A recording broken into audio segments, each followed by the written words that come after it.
Hello and welcome to Adam's Music Box, where today is obviously it's a heavy day for many reasons, and we're going to get even heavier because I want to discuss the tragic assassination of Charlie Kirk, the political organizer, commentator, and debater that most everybody witnessed yesterday, some of it in virtual real time online. Now, most people, including myself, will probably be asking, well, why is a music channel talking about this? Obviously, it's newsworthy, obviously, it's tragic, but why on a music channel? And there are quite a few reasons. Politics is both art and performance. And what Charlie Kirk did as someone outside of the bureaucracy and outside of elected officialdom, it was truly performance. It was truly art. It was the act of promoting ideas, communicating and debating concepts. And when you just look at the mechanics of political speech, political activism, ideological communication, the mechanics aren't all that different to a musical performance. There are stages, there are microphones, there are cameras, there are sound men, there are people doing the lighting. Many of the same venues that one night will be hosting a concert, the next night will be hosting a Turning Point USA or similar type of political event. So the idea that all the world's a stage and all the men and women are merely players, it's more than just a sentiment that rings true. You can look at it quite literally, and in one form or another, we all are on stage at one time or another. Most of us in an amateur capacity, but people like musicians or activists and organizers like Charlie Kirk did so in a professional capacity. Now, in theater, there's a concept called the third wall. And this is essentially an invisible wall that separates the stage from the audience.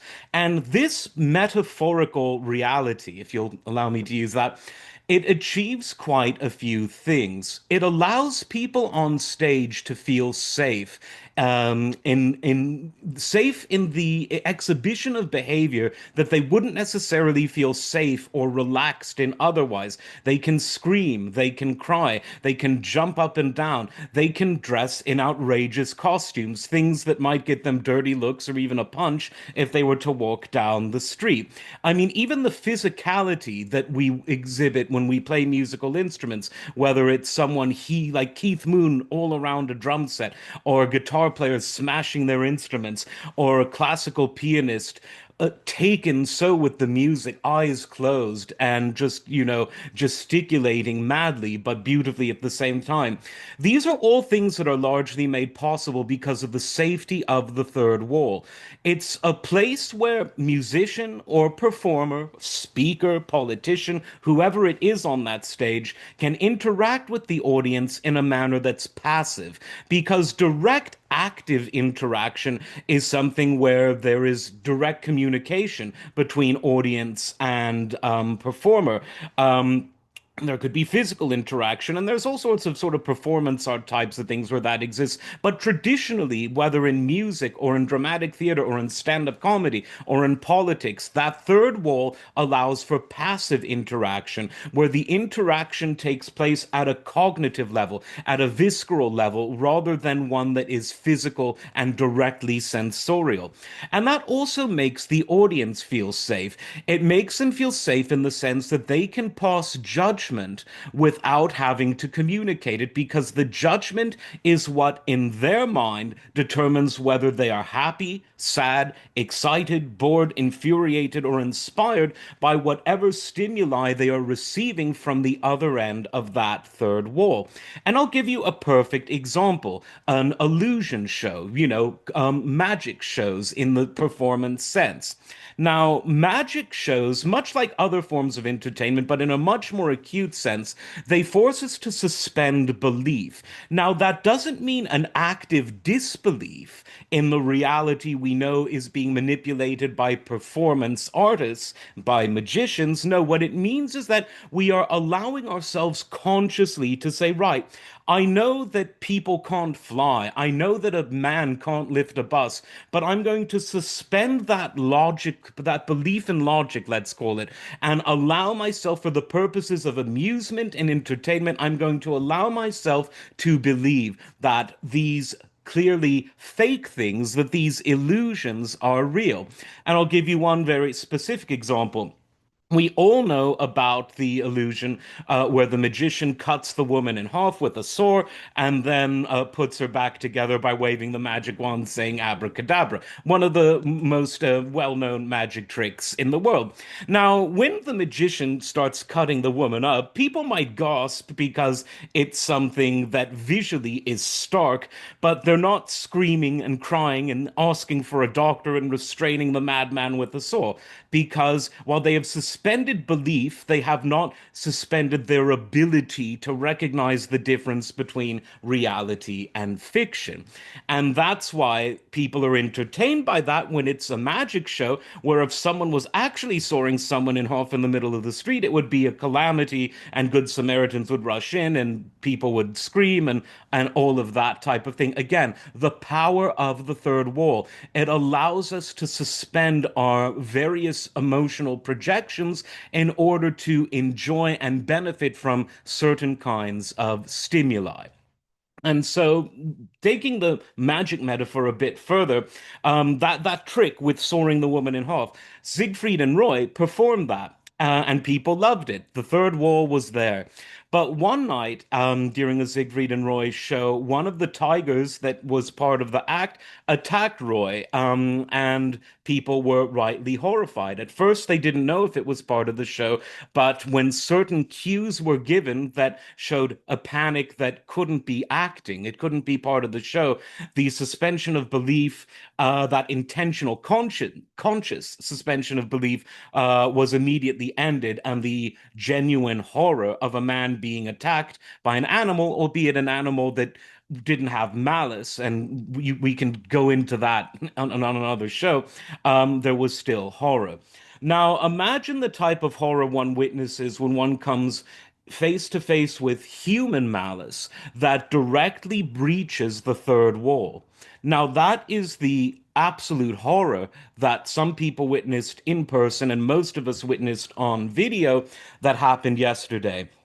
And the fact that that third wall is broken is symptomatic, in certainly in the realm of ideas and politics, of a problem with censorship. Censorship has always been evil, and through much of history, it's been a tool of the powerful to suppress the weak. It still very much is, but it has also become a cult.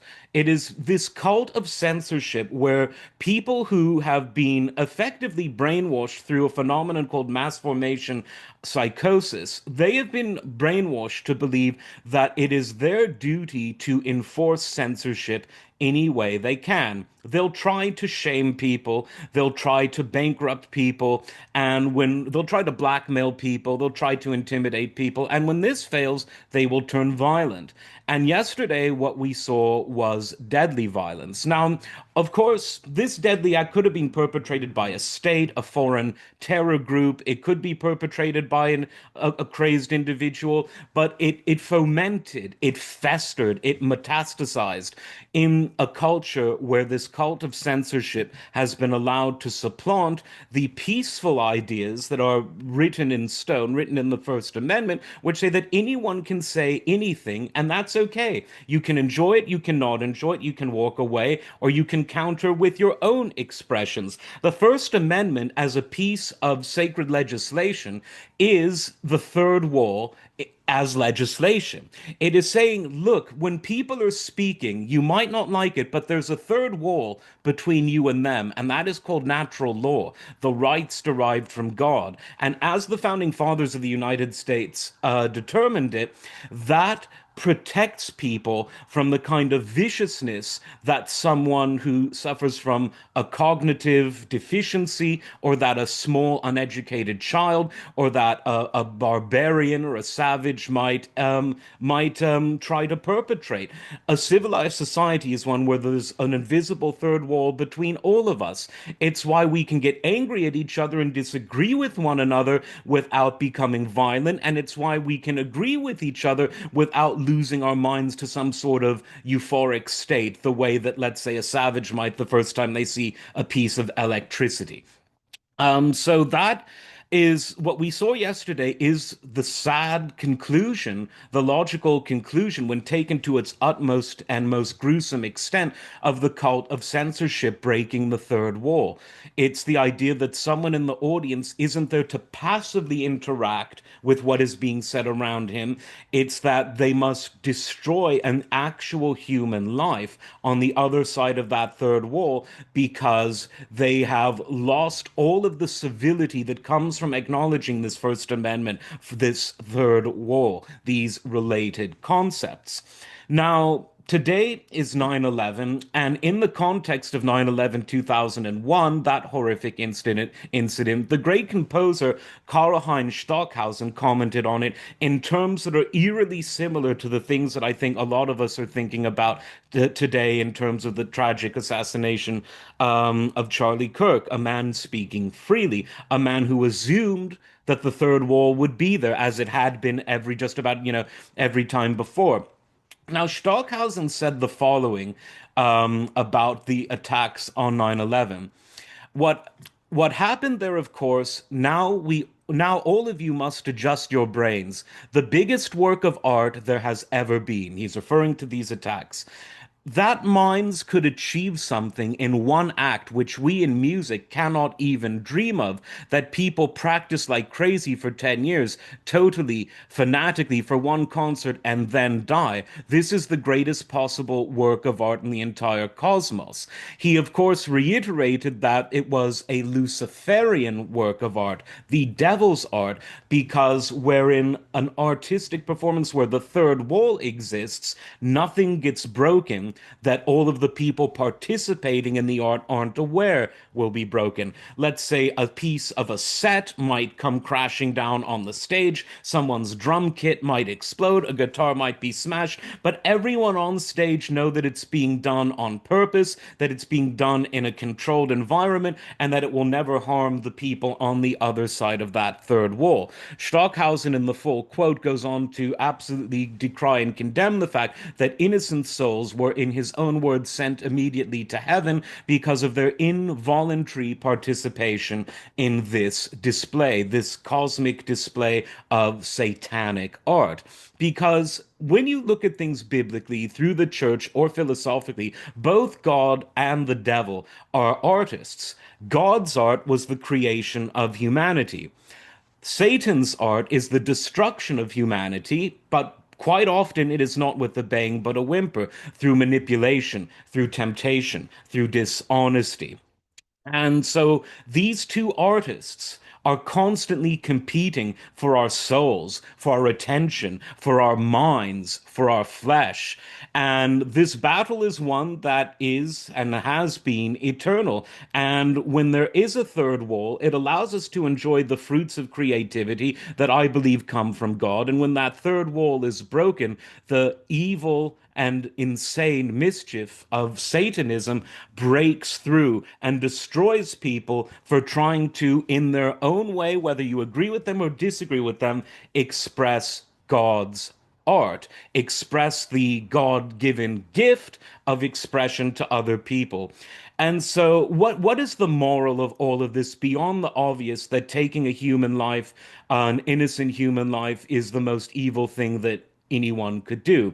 Beyond that simple and true message, the message is that censorship is as evil as murder. And I mean that quite literally, because it leads to murder. And there are many examples of it. There's the old tale told from Rome of the soldiers of Augustus cutting out the tongue from the dead body of Cicero, an opponent of the Augustan regime, and that they did so to prove that even in death, it is not good enough unless we can take away the appendage that allowed Cicero to become the greatest orator of his time, certainly the greatest in all the world since Pericles of Athens.